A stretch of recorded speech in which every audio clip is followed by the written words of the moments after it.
Chapter 1. Dorothy lived in a small house in Kansas, with Uncle Henry, Aunt Em, and a little black dog called Toto. There were no trees and no hills in Kansas, and it was often very windy. Sometimes the wind came very fast and very suddenly. That was a cyclone, and it could blow freeze and people and buildings away. There were cellars under all the houses.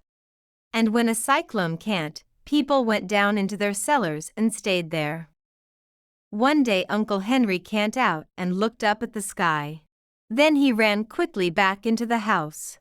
"There's a cyclone coming," he called to Aunt Em and Dorothy. "We must go down into the cellar." They ran to the door of the cellar, but Toto was afraid, and he ran under the bed.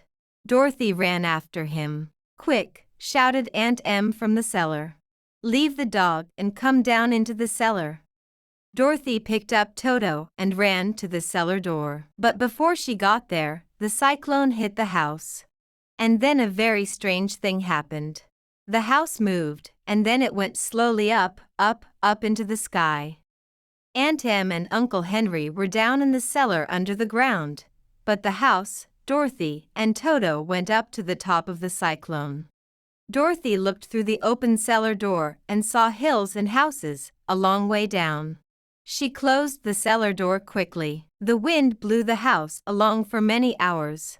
At first Dorothy was afraid. "But we can't do anything about it," she said to Toto.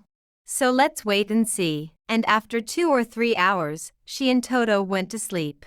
When Dorothy opened her eyes again, the house was on the ground and everything was quiet. She picked up Toto, opened the door, and went out.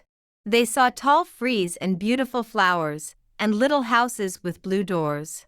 Dorothy gave a little cry. "This isn't Kansas, Toto. And who are these people?" There were 3 very short men in blue hats, coats and trousers, and a little old woman in a beautiful white dress. The woman walked up to Dorothy and said, "Thank you, thank you. Now the people are free." "Why are you thanking me?" Dorothy asked. "You killed the Witch of the East," said the woman. "She was a bad witch, and her people, the Munchkins, were very afraid of her.